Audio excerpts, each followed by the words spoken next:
Dad, remember that gymnastics routine from yesterday? The one with the bride who stripped off all her clothes. The atmosphere in the wedding reception hall went dead silent at my daughter's words. Just as the bride was about to read a letter to her parents, 5-year-old Tina blurted it out. The bride's face turned to stone, and Luke, who was holding Tina on his lap, looked like he'd seen a ghost. As the eyes of everyone in the hall turned towards our table, Tina continued, "Why would she undress if it wasn't bath time? You'll catch a cold if you undress anywhere other than the bathroom." To a child, it might be an innocent question, but adults instantly understood the implication. The hall couldn't settle down. The murmur was still there. Luke took Tina outside, and the female host, although shaken, tried to continue the ceremony. Encouraged by the host, the bride tried to resume reading her letter, but her voice was clearly trembling. Usually, you'd hear sniffling and see tears of emotion filling the hall, but not a sound could be heard. Tina's comment had turned what should have been a joyous event into complete chaos. "I'm Bianca, 33 years old, and I live with Luke and our 5-year-old daughter Tina. Luke has a brother who got married a bit late at 40 to a much younger woman, who's 28. Finally, they decided to tie the knot. At the family meeting about the engagement, my brother-in-law seemed utterly smitten with his fiancée. It was really heartwarming to see. Who could have thought that attending my brother-in-law's wedding as a family of 3 would lead to such a disaster?" Naturally, after the wedding reception ended, the bridal suite turned into a scene of chaos. I immediately confronted Luke. "What was that all about?" "That's just Tina being Tina. Don't take it seriously," he replied. "Our kid just disrupted the whole ceremony. Of course I'm rattled. And it's your lack of discipline that led to this. You need to teach her better manners." Luke then quickly handed Tina over to me and left in a hurry. I felt like he was running away from me. We were staying at Luke's parents' house that night before the wedding because it took place at a hotel near his hometown, and we live far away. His parents are genuinely kind people. They always have my back. Unlike some of my friends who dislike going to their in-laws, I've never felt uncomfortable there. That's why we had planned to take a week-long vacation around the time of the wedding and relax at Luke's parents' house before heading home. Even though both my brother-in-law and sister-in-law are planning on living in that house, it's spacious enough to accommodate us comfortably. Tina, who's usually told not to run around in our cramped apartment, seemed excited and restless, walking all over the house to explore. Come to think of it, I recall Luke and my sister-in-law being absent for a bit last night when we were having a good time drinking with my brother-in-law and parents-in-law. Mom, Dad's playing around. Tina wants to join in too. I feel like Tina did say something like that. Who would have thought that what she was referring to was Luke and my sister-in-law cheating in the bridal suite? My brother-in-law and sister-in-law spent a long time talking. Eventually, we decided to head to the after-party. Our friends were waiting for us at the after-party, but Tina and I ended up going back to my parents-in-law's house. If what Tina said is true, I am so sorry. My mother-in-law kept apologizing, looking genuinely regretful as we left the hall. Please stop. Luke is the one who's at fault here. But even though you've done nothing wrong, it's my fault for not properly teaching him how to treat women. No family could possibly teach that level of decency. When we arrived at my parents-in-law's home, Luke was already back, sitting alone, watching TV, and drinking a beer. Standing tall, my mother-in-law broke the ice. "So, what kind of gymnastics are we talking about? I'd love to see it." "That's not it. I was just asking my future sister-in-law to look after my brother." "What a considerate younger brother you are, but I can't imagine Tina lying. She's only 5 years old and she often says strange things. Tina is my granddaughter and she's very bright. So, you're taking the word of a bad girl over your own son. Don't you dare call my precious granddaughter a bad girl." "Are you getting mad?" Both my mother-in-law and I had our suspicions about Luke, but we couldn't push it further based solely on the word of a 5-year-old. Luke wouldn't admit anything. He just went into a sulk and locked himself in his room. 2 days after the wedding, both my mother-in-law and I kept an eye on Luke, but he didn't do anything suspicious. Well, my brother-in-law and sister-in-law went off on their honeymoon, so it's not like he had a chance to be suspicious anyway. Meanwhile, Tina, ever the little explorer around the house, found something unbelievable. "Mommy, what does this say?" Tina can't read cursive yet. "You shouldn't be going through Grandma and Grandpa's stuff." "No, it wasn't like that. I found this in Dad's bag." "Is it a letter?" Tina has written to her friends at preschool before. Let me see. Shockingly, it was a letter from my sister-in-law to Luke. No, calling it a letter doesn't quite do it justice. It was undeniably a love letter. The letter read, Dear Luke, the day before the wedding was so exciting, wasn't it? We have to be cautious for a while since we're being watched at home, but we'll definitely have a chance, so don't give up. You're the only one I love, Luke. The reason I married an older man is so I could be with you. Come get me soon. I couldn't let myself break down in front of Tina, so I forced myself to keep my composure. This is a work-related letter, so Mom will take care of it, okay? Okay, Tina replied cheerfully, heading off on another household adventure. So Tina wasn't mistaken after all. She really did see what was happening. I calmly took a photo of the letter and placed it back into Luke's bag. Then I went to the kitchen where my mother-in-law was making pickles. Mother-in-law, Tina found a love letter that sister-in-law sent to Luke. What? As I showed her the photo of the letter on my phone, my mother-in-law's face fell. What is this? It's disturbing. This is unfair to brother-in-law. Why have such a flashy wedding if this is going on? If she didn't love him, why did she marry him? My mother-in-law was visibly angry, her face turning red.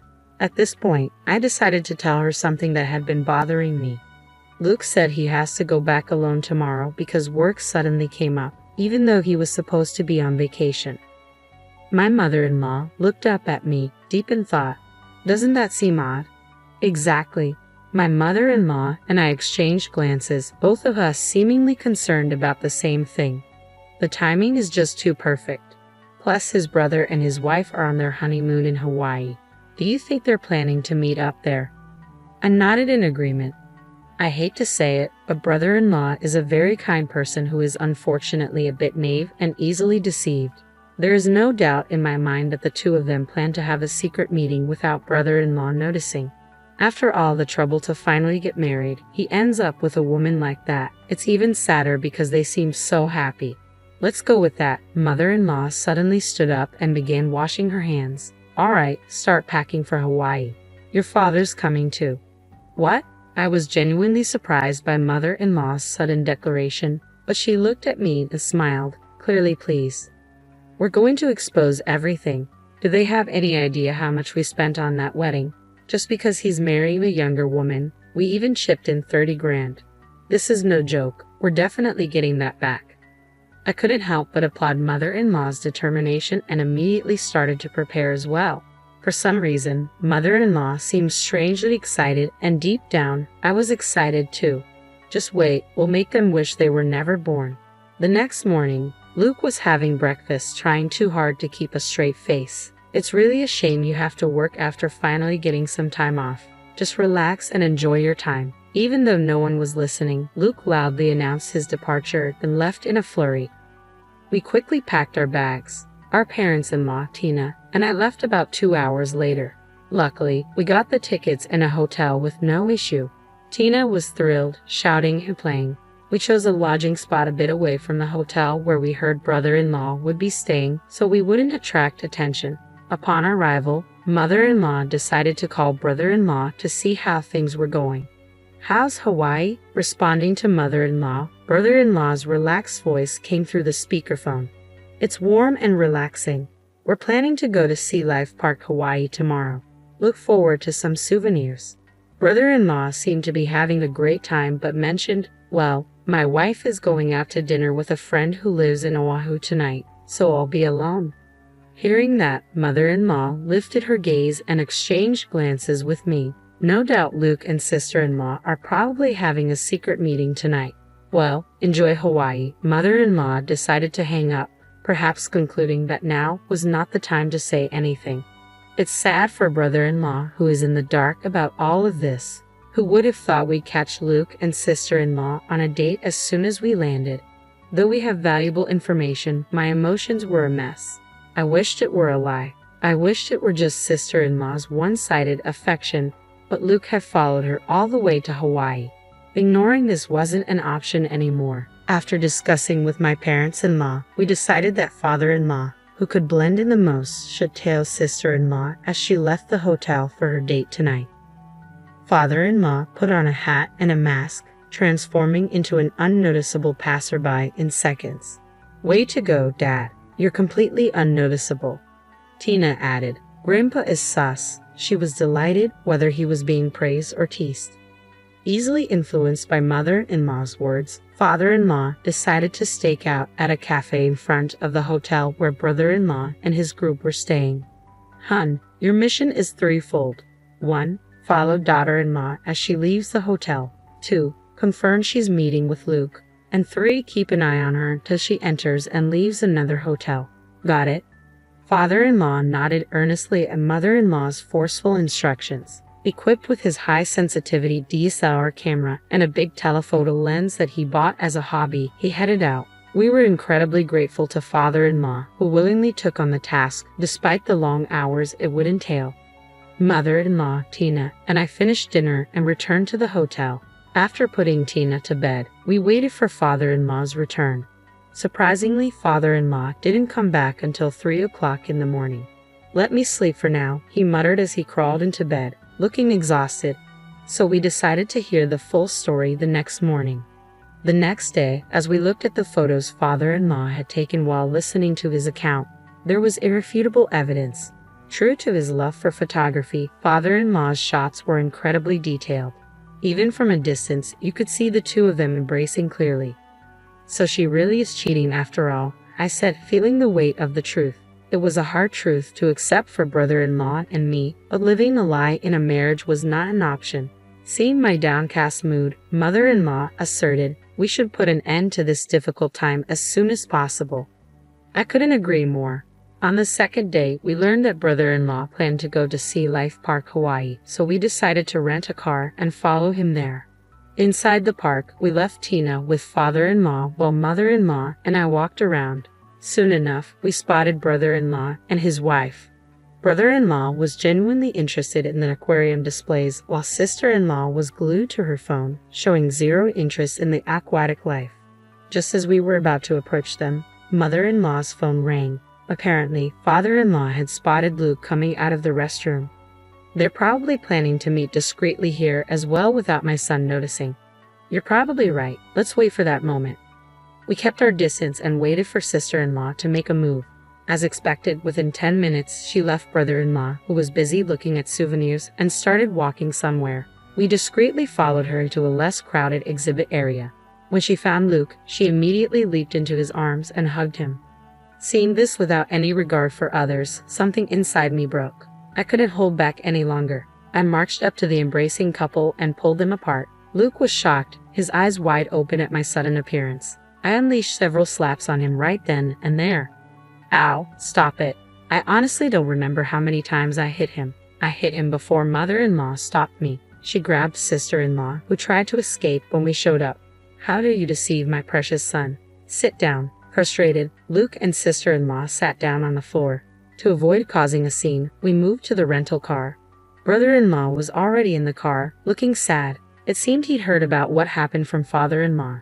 In the minivan, we pushed Luke and sister-in-law into the farthest back row while mother-in-law and I sat in the second row to block their exit. When did you start cheating? I demanded. I'm not cheating or anything. Why are you all even in Hawaii? Luke retorted. What about you? Why are you here? I'm here for work. Don't lie, you came chasing after this woman, didn't you? It's a coincidence. Even then, Luke still tried to deceive us. So I confronted him with the evidence, photos that father-in-law had taken. We can see you two were having fun until around 3 o'clock a.m. Father-in-law followed you. Luke sighed heavily. Sister-in-law kept her eyes down and said nothing.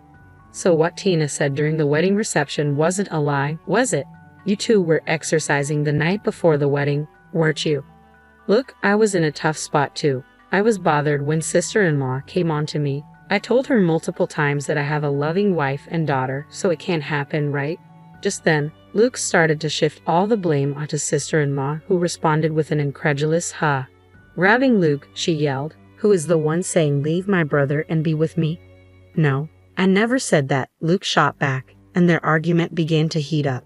Back and forth they went, arguing about who said what. I didn't come to Hawaii to listen to this nonsense. Finally, I couldn't hold back any longer. Enough. I don't care who initiated it. Why can't you just apologize when you clearly betrayed me and brother-in-law? I'm the victim here, Luke insisted.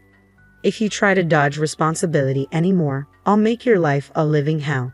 What are you planning to do? Let's just say I'll make sure everyone in your social and work circles recognizes you as the fool who slept with his brother's wife. What's the point in doing that? Well, if people aren't warned, you might try to make moves on their wives or girlfriends. I would never do that. You've already done it, haven't you? He had no comeback. Luke fell silent. It turned out that during a family dinner that had doubled as a meeting to sort things out, sister-in-law had developed a liking for Luke. Luke didn't mind the attention and continued a casual relationship with her. Bizarrely, Luke even suggested to sister-in-law, "Why don't you first marry my brother, get a share of his wealth, and then divorce him and marry me?"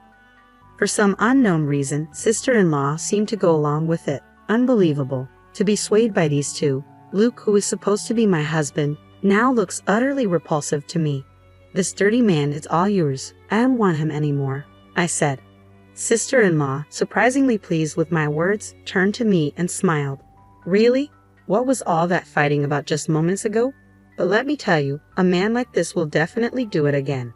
Cheating outside is one thing, but hitting on a family member is just sick, especially when he falls for a terrible woman like you. There's no cure. Sister-in-law, entirely unfazed by my words, smirked as if she'd won. Is that a cry of defeat? I wondered. Well, do enjoy your few months together then. Even Luke joined in, grabbing sister-in-law's hand and starting to celebrate. What an incredibly cheerful pair they are. Because of you, I spent $30,000 on a wedding we didn't even need to have. I expect that money back. I'll also be seeking compensation in the divorce proceedings. I expect $20,000 from each of you, I stated firmly. Hearing my mother-in-law's demand, sister-in-law suddenly shouted, "That's totally unfair." Luke joined in, saying, "As if we can afford that. If you don't pay, we'll go through lawyers and take this to court. If you two can find happiness under a $70,000 debt, be my guest." This is outrageous. We just love each other a little, Luke protested. That's precisely the problem. You'll both be held fully responsible for what you did, mother-in-law shot back. Just then, brother-in-law suddenly started moving the rental car. Where do you think you're going? I asked. Brother-in-law drove silently and, when he reached a deserted area near the ocean, he took their wallets and cell phones and left them there. I was surprised. I had never seen brother-in-law this angry before. As the rental car pulled away, their cries of "Don't leave us here. Please come back," echoed. Watch out for snakes and mongooses, okay? I waved cheerfully as I said this. I wondered how long it would take them to walk back to town from here. I hope they made it back safely. Just then, I received a call from father-in-law. "Tina is looking for you, Bianca," he said. "We decided to head back to the aquarium. Let's enjoy Hawaii while we're here." Absolutely, I agreed. We returned to the aquarium. At the large tank, brother-in-law was holding Tina's hand, both engrossed by the sharks. They actually looked happy. Better to see these lovely smiles than waste time on fools. Father-in-law's words lifted my spirits. Brother-in-law also appeared quite relieved, which was surprising considering he was just betrayed by his new wife. I bet he's hurting inside. I know I am, being betrayed by Luke. But I refused to shed tears over them, and I thought brother-in-law must feel the same. Later on, brother-in-law and sister-in-law's divorce was finalized. Only 5 days had passed since the wedding reception, but brother-in-law returned all the wedding gifts to the guests. I also finalized my divorce with Luke, and Tina would now be living with me. I ended up getting all the assets in the divorce settlement, and we agreed on $400 per month for child support. Luke, ever conscious of what others think, easily agreed when my parents-in-law and I, through our lawyers, demanded money from him. He ended up shouldering a $70,000 repayment. But you can't control what people say. Rumors spread easily that he had an affair with his brother's wife and even followed her to Hawaii. Friends began to distance themselves, and even at work, the rumors got around.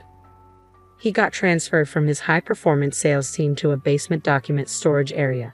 It's been a year now, and I'm still on good terms with my in-laws. Just the other day, while looking through a school backpack catalog with my soon-to-be elementary school daughter, she said, "Grandma will buy it for you."